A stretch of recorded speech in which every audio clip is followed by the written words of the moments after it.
Seja bem-vindo ao Enad Experience, o seu guia rápido, direto e sem enrolação para mandar bem no Enad. Aqui, estudar é experiência, não obrigação. Bom, hoje a gente vai mergulhar num tema quente, né? Geopolítica, essas transformações no mundo e, claro, onde o Brasil entra nessa história toda. São pontos-chave para pensar para o Enad. Exato. A gente recebeu uns materiais bem interessantes, né? E o que fica claro logo de cara é essa mudança de cenário. Aquele mundo bipolar da Guerra Fria. EUAs de um lado, União Soviética do outro. Isso, OTAN versus Pacto de Varsóvia. Pois é, isso acabou. O colapso soviético mudou tudo e o cenário ficou bem mais, digamos, embaralhado. E os textos que a gente analisou mostram que, ali depois dos anos 2000, isso ficou ainda mais nítido. Tem uns dados que chamam a atenção, sabe? O peso econômico dos países mais tradicionais, tipo EUAs, Europa, Japão. O chamado capitalismo central. Isso. Esse peso diminuiu um pouco comparativamente. E aí, ao mesmo tempo, a gente vê outros atores ganhando força. Os BRICS, né? Brasil, Rússia, Índia, China, África do Sul, sempre aparecem nessas análises. O G20 também, né? Que ganhou outra relevância. Sim, o G20. E tem um foco novo na África também. Não só por recursos, mas pelo interesse de potências como a China. Um dos relatórios detalha bem essa dinâmica. E tem um ponto interessante sobre a estratégia americana que um dos documentos descreve. Parece que eles mudaram um pouco o foco, né? Saíram daquela ideia mais cosmopolita liberal Certo. e adotaram um realismo pragmático. A leitura ali é que o jogo agora é mais direto. Competição entre países, cada um buscando seu interesse e sua posição de força. E nesse jogo, Rússia e China são vistos como potências que querem mudar as regras, as revisionistas. Ok, vamos tentar entender isso melhor. Como é que essas mudanças todas que os textos apontam mexem com a forma como o mundo é governado? A sensação que dá é de mais atrito, mais competição. Com certeza.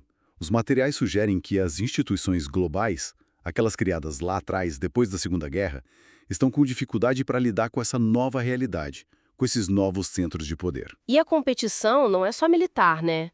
Pelo que entendi, é muito econômica, tecnológica. Muito. Vários artigos batem nessa tecla. E para entender essa competição toda, o conceito de geopolítica é fundamental. Aparece em alguns textos teóricos que a gente viu. Que é basicamente. É o estudo dessa relação entre a geografia de um lugar, o poder que ele tem e como ele se relaciona com os outros países. O Estado, né, o país, continua sendo o ator principal, buscando segurança, influência, proteger seu território, seus recursos. E o que eu achei curioso, lendo algumas coisas, foi ver como aquelas ideias geopolíticas mais antigas ainda aparecem para explicar o hoje. Tipo a tensão entre poder no mar e poder na terra, Mahan, Mackinder. Sim, o Heartland. Isso, ou Himland, do Spikeman, como área-chave para conter alguém. Claro que tem que ter cuidado com o contexto histórico, né? Como o artigo lembra ao falar do Lebenshelm do Hatzel. Exato. É fundamental contextualizar. Mas o ponto-chave que esses materiais trazem é que mesmo com a internet, com tudo globalizado, a geografia ainda importa. Onde você está, que recursos você tem, isso ainda influencia muito as estratégias dos países. Não decide tudo, óbvio, mas é uma peça importante no tabuleiro. Como uma das análises mais históricas argumenta. Diz na economia, na tecnologia. É o que os textos indicam, sim. E tem um estudo comparativo interessante que contrasta isso com o modelo de alguns países asiáticos. Coreia do Sul, China. Segundo essa análise, eles focaram muito em fortalecer as empresas deles, em fazer a pesquisa e o desenvolvimento, P&D, dentro de casa. Conhecimento virou o grande ativo. Enquanto aqui na América Latina, historicamente a gente ficou mais dependente de tecnologia de fora, né? É a leitura que esses textos fazem, uma dependência maior. Mas, por outro lado, os materiais também reconhecem o potencial enorme do Brasil. Falam do tamanho do país, da Amazônia Azul, dos recursos naturais, da população grande. Do bônus demográfico. Isso. E da estabilidade na região, sem grandes conflitos. E destacam avanços importantes, né? Embraer, Petrobras lá no pré-sal, o agronegócio forte, o sistema bancário, até a estrutura de ciência e tecnologia, com o CNPq, CAPES, FAPES. Tem muita coisa boa. Tem, sem dúvida, o potencial está lá. Só que aí vem a análise mais crítica, né? Um dos relatórios que a gente leu vai fundo nos desafios estruturais. E o principal, o mais grave, segundo essa visão, é a baixa escolaridade na base da população. Isso impacta tudo, né? Tudo. Produtividade, formação de gente qualificada, até a consciência política, capacidade de inovar. Além disso, esse documento fala da fraqueza na indústria que produz máquinas, sabe? O tal Departamento I. Fala de planejamento do governo meio solto, desarticulado. A infraestrutura, o custo Brasil. Exato. Transportes, portos e um ponto crucial, a pouca conexão entre a universidade, que produz conhecimento, e as empresas que poderiam usar esse conhecimento.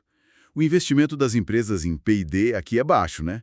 Menos de 50% do total, enquanto lá fora, nos países desenvolvidos ou na Ásia, é bem mais, uns 70%.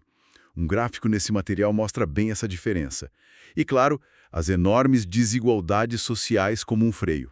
Então, o resumo da ópera, juntando tudo isso que a gente leu, é que o Brasil tem cartas importantes na mão, mas tem uns nós estruturais muito sérios para desatar.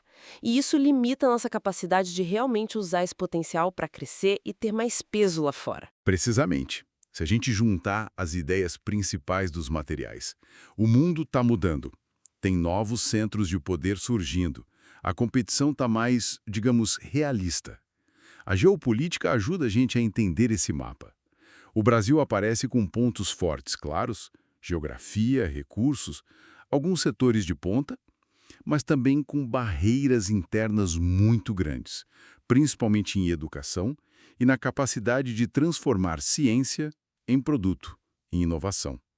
E isso, segundo essas fontes, acaba limitando o desenvolvimento e a projeção do país. O que deixa a gente com uma pergunta no ar, né? Que ecoa nessas leituras.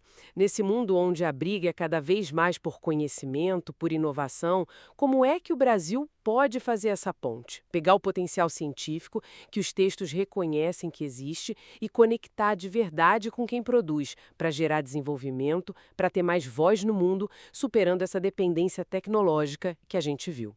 Fica aí para a gente pensar. Encerramos mais um episódio do Enad Experience. Continue sua jornada de estudos com disciplina e propósito. Até breve.